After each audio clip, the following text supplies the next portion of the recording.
Il y a un sujet qui revient systématiquement sur le tapis à chaque fois que je parle photo avec mes clients, avec des personnes qui peuvent m'écrire sur les réseaux sociaux ou par email, des personnes avec qui je peux échanger lors d'appels découvertes ou des personnes que je rencontre dans la vraie vie. Et ce sujet, c'est je ne suis pas photogénique, je ne rends pas bien en photo, je ne suis pas à l'aise devant la caméra, je ne sais pas poser, je ne m'aime jamais en photo, etc.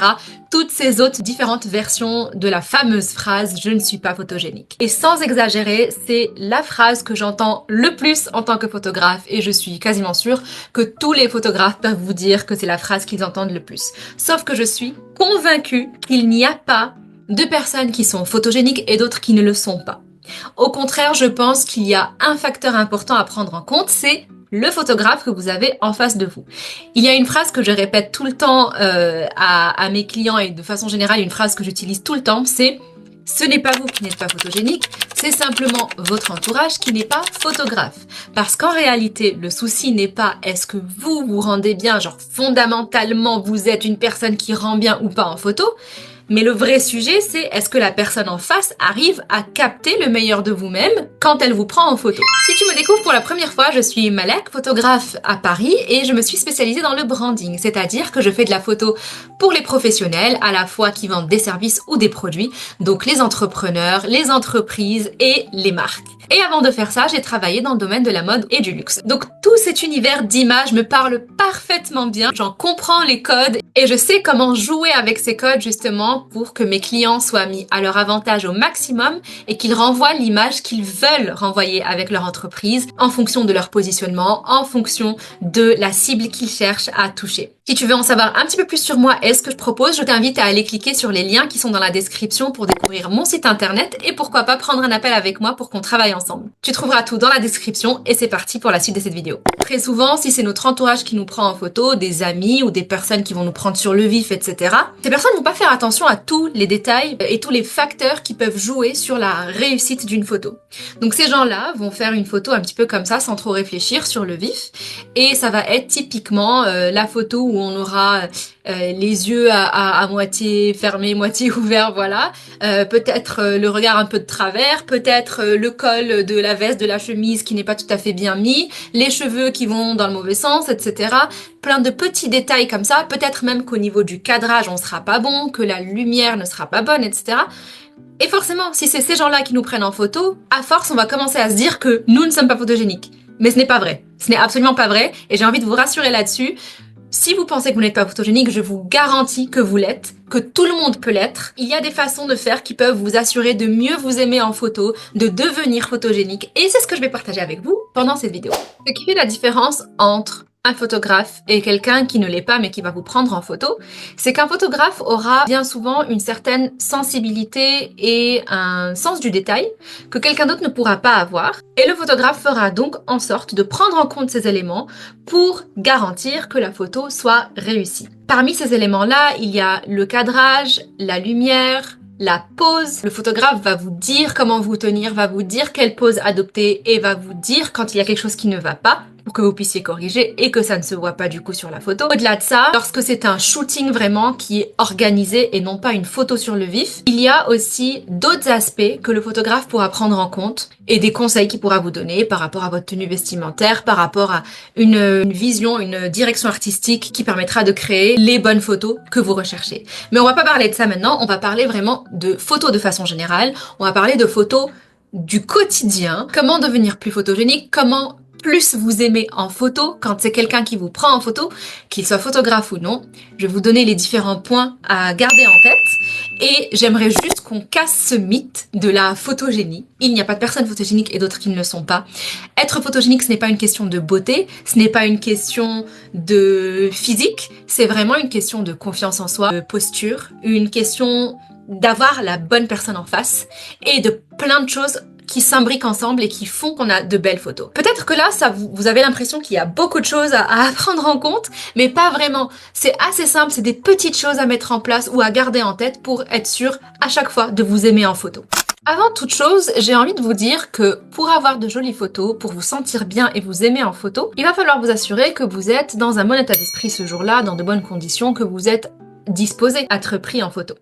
Ce que j'entends par là, c'est que être photographié quand déjà on n'est pas très bien dans sa peau ce jour-là, pas très bien dans ses baskets, on n'a pas la meilleure tenue, on sent que c'est le jour où, je ne sais pas, vous avez un bouton qui est sorti de nulle part et vous pensez qu'à ça et ça vous obsède, ou peut-être que vous trouvez que c'est un bad hair day, donc c'est pas le jour où vous aimez vos cheveux, c'est un jour où voilà, il y a rien qui va, rien qui fonctionne, que vous êtes pas du tout habillé comme vous aimeriez, etc. En fait, tout ça va faire que vous n'allez pas vous sentir au top de vous-même, donc ce sera peut-être pas les meilleures conditions pour être pris en photo ce jour-là. Donc déjà, point numéro 1, on va commencer par la base, assurez-vous de vous sentir bien le jour où vous allez être pris en photo. Petite anecdote ou petite histoire comme ça, fun fact en fait, en gros, quand j'étais plus jeune, et encore jusqu'à aujourd'hui, en fait toute ma vie, j'ai un papa qui adore prendre des photos tout le temps. Tout le temps, peu importe les conditions, peu importe à quoi on ressemble, peu importe, il n'y a pas d'occasion spéciale, il n'y a rien, il prend des photos absolument tout le temps. Et donc parfois, ça peut être le jour où t'es encore en pyjama, tu viens de te réveiller, t'as les cheveux en pétard, etc. Tu arrives dans le salon pour prendre ton petit déj et là t'es pris en photo alors que tu ne ressembles à rien. Ça peut être un jour où t'es vraiment pas de bonne humeur ou alors t'es complètement malade, t'es KO dans ton lit ou enfin voilà t'es tout pâle, etc. Peu importe. Il prendra des photos dans toutes les conditions, bien sûr aussi dans des situations voilà où on est sur notre 31, etc. Ça aussi c'est possible. Mais du coup, difficile de se sentir photogénique les jours où on est pris en photo alors qu'on ne ressemble à rien, qu'on n'est pas du tout dans notre assiette, qu'on vient peut-être de se réveiller, qu'on a du coup comme je vous disais les cheveux en pétard ou qu'on est de mauvaise humeur ou qu'on est malade, etc. À l'inverse, les jours où je suis vraiment, par exemple, je suis invitée quelque part, je me suis bien habillée, bien apprêtée, ces jours-là, bien sûr, je me trouvais incroyable sur les photos. C'est pourtant la même personne, c'est toujours moi. Parfois, je suis top sur les photos et parfois je ne ressemble à rien et ça n'a rien à voir avec qui je suis en tant que personne ou alors avec ma beauté ou avec le fait que je sois photogénique ou non. C'est simplement le fait que parfois on est dans les bonnes conditions pour être pris en photo et parfois il y a toutes les mauvaises conditions qui sont réunies et donc c'est pas là qu'on va avoir les meilleures photos et c'est pas là qu'on va s'aimer en photo. Donc voilà, commençons par la base. D'abord, il faut se sentir bien dans ses baskets le jour où on va être pris en photo. Le deuxième point que j'aimerais partager avec vous, si c'est quelqu'un qui va vous prendre en photo, imaginons vous êtes dans un restaurant et la personne a décidé de faire une petite photo souvenir, évidemment il va falloir faire attention à la lumière. Quel que soit le contexte, de toute façon, il va falloir faire attention à la lumière. Une lumière qui est derrière vous, quand vous avez un appareil photo qui n'est pas très performant, sur votre téléphone par exemple, ça rendra forcément beaucoup moins bien que lorsque vous aurez la lumière directement face à vous. Une lumière naturelle rendra toujours mieux qu'une lumière artificielle. Par exemple, face à une fenêtre ou en extérieur, ça sera toujours mieux qu'avec une lampe devant vous. Là, moi j'ai des lampes devant moi, c'est pas le top, mais bon, ça fonctionne. Lorsque la lumière vient en dessous de vous ou au-dessus de vous, vous allez avoir des ombres très marquées et vous allez forcément marquer des traits ou des rides ou des choses que vous n'avez pas ou que vous ne voyez pas habituellement. Donc le mieux serait d'avoir plutôt la lumière face à vous. Une lumière qui est plutôt diffuse, qui est pas au plus près de vous, pas trop en bas, pas trop en haut, pas trop forte, etc. Donc juste une lumière naturelle, de préférence face à vous, et là vous êtes sûr d'avoir le plus joli teint, pas d'ombre bizarre, etc. La troisième chose à prendre en compte, c'est l'angle de la photo. Une photo qui sera prise un petit peu d'en bas en contre-plongée, ça va être très souvent le type de photo où on va tout faire ressortir, tous les doubles mentons, tous les petits détails qu'on n'aime pas. Parce que, imaginons que vous êtes avec des amis et quelqu'un fait une photo et sans trop faire attention, il se trouve que la caméra est plutôt axée vers le bas. Donc instinctivement, vous allez avoir votre regard qui va vers la caméra. Et quand vous ferez ça, vous aurez donc tout de suite ce double menton et tous les petits détails que vous n'aimez pas qui vont ressortir. Alors qu'à l'inverse, si vous prenez la caméra soit à votre hauteur, soit légèrement plus élevée, ça va vous affiner le visage, ça va vous faire de très jolis traits et vous serez beaucoup plus à votre avantage et en réalité beaucoup plus ressemblant à ce que vous êtes dans la vraie vie. Parce que dans la vraie vie, les gens ne vous regardent pas d'en dessous de vous, ils sont à votre niveau ou alors légèrement au-dessus. Et là, vous êtes parfaitement à votre avantage. Donc prenez en compte aussi l'angle de prise de vue. Si tu es arrivé jusqu'à ce point de la vidéo, c'est que très probablement tu as besoin de faire un shooting ou envie de faire un shooting pour toi ou pour ton business et que tu recherches la photographe qui pourra t'aider à avoir les meilleures photos. Eh bien, je t'invite à cliquer sur le lien qui est dans ma description pour réserver un appel avec moi et discuter de ton shooting et aussi passer par mon site internet pour aller y faire un tour, voir un petit peu le type de photos qu'on pourrait créer ensemble et que j'ai créé avec les clients qui sont venus travailler avec moi avant toi. Tout est dans la description, le lien pour réserver un appel avec moi, le lien vers mon site internet. Je te laisse aller regarder ça et on peut poursuivre cette vidéo. Un autre élément, imaginons maintenant que vous êtes en train de faire votre propre shooting, peut-être pour des réseaux sociaux, pour publier du contenu pour votre activité sur Instagram, LinkedIn, etc. Et que là, vous avez besoin de photos, mais vous n'avez pas de photographe avec vous, donc c'est vous qui allez faire vos propres photos. Il est possible que vous soyez un petit peu mal à l'aise comme ça à poser devant un téléphone ou devant une caméra et peut-être que vous vous sentirez pas très naturel, etc. Donc là, il y a deux choses que j'aimerais vous recommander de faire. La première des choses, c'est d'occuper vos mains. C'est-à-dire, vous pouvez avoir une jolie tasse dans les mains, un téléphone, un carnet, un ordinateur, quelque chose dans vos mains, un stylo, peu importe quoi. Mais tant que vous aurez quelque chose dans les mains, eh bien vous saurez quoi faire de vos mains et vous ne serez pas juste complètement mal à l'aise à garder les bras ballants comme ça le long de votre corps. Vous saurez quoi faire très spontanément, naturellement de vos mains parce qu'il y aura quelque chose dans vos mains, donc ça va moins vous encombrer l'esprit à vous poser la question de qu'est-ce que je fais de mes mains. Et la deuxième chose aussi à prendre en compte, c'est de vous créer une ambiance qui vous met à l'aise et notamment en mettant une ambiance musicale. Et ça, c'est quelque chose que je fais moi pendant mes shootings. Je mets systématiquement une playlist de chansons, de musique avec mes clients quand on est en shooting. Comme ça, on se sent pas complètement mal à l'aise entre quatre murs, deux personnes qui viennent de se rencontrer, même si en général, on se connaît plutôt bien à force d'échanger et de préparer le shooting. Mais on n'est pas juste deux personnes entre quatre murs dans un silence de mort à faire des photos. Alors là, le malaise, il est plus. Donc pour contrebalancer ça, il vaut mieux mettre une petite playlist pour détendre l'atmosphère, pour aussi être emporté par la musique, se laisser guider, etc. Et vraiment commencer à prendre plaisir à ce shooting-là et jouer le jeu complètement sans même trop s'en rendre compte. Si vous êtes en train de faire votre shooting, que ce soit seul ou avec quelqu'un qui vous aide ou même un photographe, mettez une playlist pour vous détendre et pour vraiment rentrer dans le jeu de ce shooting-là. Amusez-vous de temps en temps à avoir des choses dans les mains, un téléphone, une tasse, etc. Juste histoire de ne pas trop vous soucier, au moins pour les premières photos, ne pas trop vous soucier de vos mains et penser à autre chose. Avant de poursuivre cette vidéo, je t'invite à la liker, à t'abonner et à me dire en commentaire si toi aussi tu as tendance à te dire que tu n'es pas photogénique et quels sont les points qui font que tu penses ne pas être photogénique. Un autre point que j'aimerais citer, c'est votre posture. Alors, on peut très souvent avoir tendance, de façon générale, au quotidien, photo ou pas photo, on peut avoir tendance un petit peu à s'affaler comme ça, à se courber, voilà, on a tout de suite le dos comme ça, surtout quand on est face à des ordis, etc. En fait, il faut penser consciemment à se redresser et ça change absolument tout par rapport à votre posture et ça change donc absolument tout par rapport à ce que vous allez renvoyer sur cette photo, l'image que vous allez renvoyer et refléter sur vos photos. Dans la même lignée, quand on est assis à une chaise, un canapé, etc., dans la vraie vie, on peut avoir tendance à vraiment se mettre à l'aise et donc voilà, se mettre contre le dossier du siège, du fauteuil, de la chaise, peu importe. Mais en photo, on a tout de suite l'air très affalé en fait.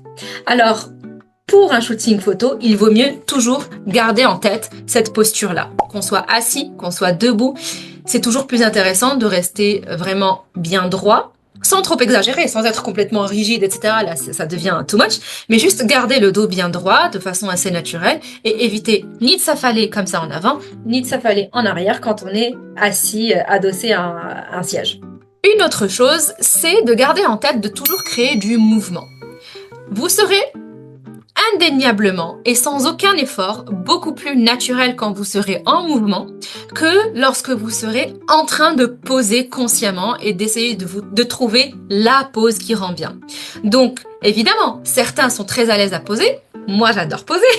Et donc, je sais tout de suite comment trouver les poses où je suis naturelle, je rends très naturelle alors que je suis littéralement en train de poser. Mais quand on ne sait pas, ou quand on débute et qu'on a envie de tester certaines choses, je vous recommande vraiment de commencer par créer du mouvement.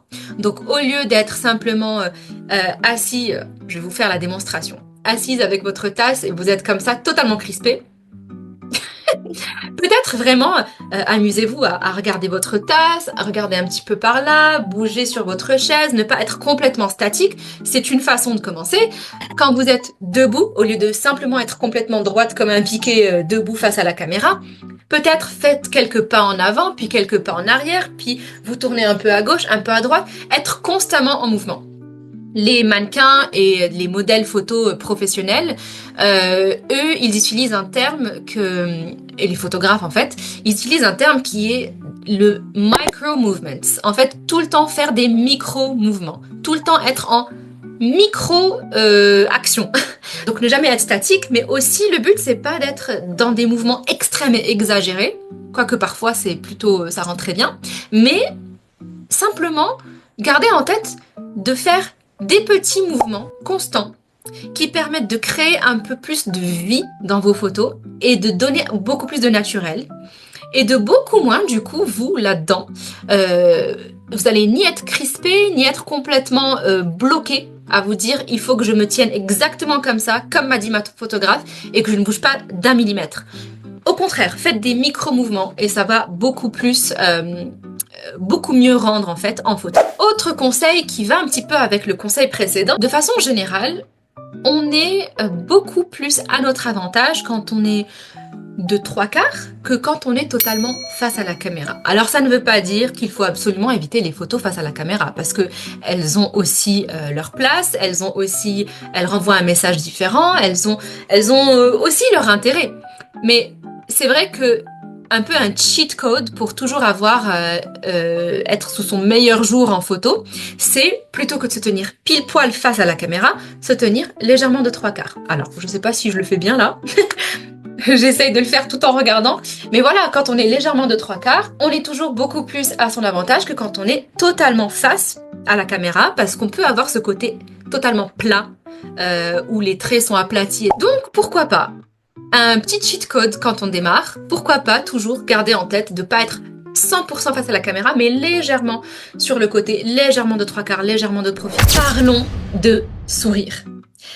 La plupart des gens me disent, je n'aime pas sourire en photo, c'est tellement pas naturel, j'ai l'air crispée, j'ai l'air toute figée, j'ai l'air complètement froide et ça se voit que je ne suis pas naturelle. Alors moi je vais vous dire, plus vous allez exagérer votre sourire et plus il aura l'air naturel. Parce qu'en réalité, dans la vraie vie, quand on sourit vraiment, quand on est vraiment en train de rire même aux éclats, eh bien, on ne sourit pas juste avec la bouche, on sourit avec les yeux. Donc, évidemment, si je vous dis, j'ai là ma caméra devant moi et je suis en train d'essayer de vous prendre en photo et que je vous dis, souris à la caméra, vous allez sourire uniquement avec la bouche. Ça, c'est ce que la plupart des gens font. Mais c'est là que vous aurez l'air complètement figé et pas naturel. Par contre, si vous exagérez votre sourire et que là vous souriez avec les yeux, vous aurez l'air totalement naturel. Je vous fais un petit peu une démonstration, même si ça va être un peu bizarre. Mais par exemple, si je fais ça, et qu'à l'inverse je fais ça, c'est pas la même chose. Bon, là je le fais, ça peut aussi être avec les dents. Donc ça, très bizarre. Ou alors ça, c'est beaucoup mieux. Mieux encore, vous pouvez même, vous savez, quand on rigole vraiment, on n'a pas le sourire fermé. On n'est pas comme ça. Quand on rigole vraiment, on est comme ça. La bouche un peu ouverte. Donc on a la bouche un peu ouverte, on a les yeux qui sourient aussi. Et donc ça fait beaucoup plus naturel. Donc, plus vous exagérez votre rire et votre sourire pour une photo, plus ça aura l'air totalement naturel. Vous savez, le sourire avec les yeux, en anglais, on appelle ça smiles. Smile with your eyes. Donc, un photographe pourrait vous dire smiles au lieu de smile parce que c'est vraiment pour vous dire de sourire avec vos yeux et pas juste de sourire avec la bouche. Le résultat n'est pas du tout le même. Je sais pas si vous savez, je crois que dans une émission de peut-être America's Next Top Model, un truc comme ça, il y avait une personne du jury qui disait qu'il faut justement smiles. Smiles. That's a verb, meaning smiling with your eyes. I got tired of saying that every judging on Top Model, Smile with your eyes. You're not smiling with your eyes. I got tired, and I shortened it too. Smize. Not smizing. Smizing. Je tiens quand même à préciser que pour qu'une photo soit réussie, vous n'êtes pas obligé systématiquement de sourire sur la photo, bien entendu. Vous pouvez avoir une expression plus neutre ou plus pensive ou un peu plus mode avec ce côté vraiment où on regarde droit dans la caméra avec un certain regard hyper fort, etc. Ou au contraire, regarder ailleurs que la caméra. Voilà, la caméra, elle peut être face à vous, mais vous pouvez vous regarder sur le côté, avec cet air pensif parfois, ou en souriant, pourquoi pas aussi. Mais vous n'êtes pas obligé de sourire systématiquement sur les photos, vous n'êtes pas obligé de regarder systématiquement l'objectif pour qu'une photo soit réussie. Voilà, je tenais à préciser ça aussi, parce que on peut souvent penser qu'il faut sourire, et c'est pour ça que les gens me disent tout le temps je suis pas photogénique, j'aime pas sourire devant la caméra, etc. Ça rend pas bien, je me trouve pas beau, pas belle, etc. Mais vous n'êtes pas obligé de sourire systématiquement et vous n'êtes pas obligé de regarder la caméra systématiquement. Bon, en réalité, j'ai encore plein de conseils que je pourrais partager avec vous, plein d'astuces de pro, plein de petites tips en posing, mais je vais me contenter de ça pour le moment. Peut-être que je ferai une partie 2 à cette vidéo si jamais ça vous intéresse, donc dites-le moi en commentaire. Et en tout cas, ce que je peux vous recommander de façon générale, c'est de vous amuser. Quand vous êtes photographié, quand vous faites un shooting avec un pro ou pas, vraiment prenez plaisir avec ça. Amusez-vous pendant votre séance, prenez-vous un petit peu pour une star, pour un mannequin, vraiment amusez-vous. Trouvez le fun dans cette expérience-là. Et plus vous allez vous amuser, et plus ça se verra et ça se ressentira sur les résultats des photos. Et peut-être ce que vous pourriez faire en attendant, c'est de commencer par vous entraîner face à votre miroir. Testez des poses. Tester peut-être certaines postures, certains regards, certaines façons de sourire.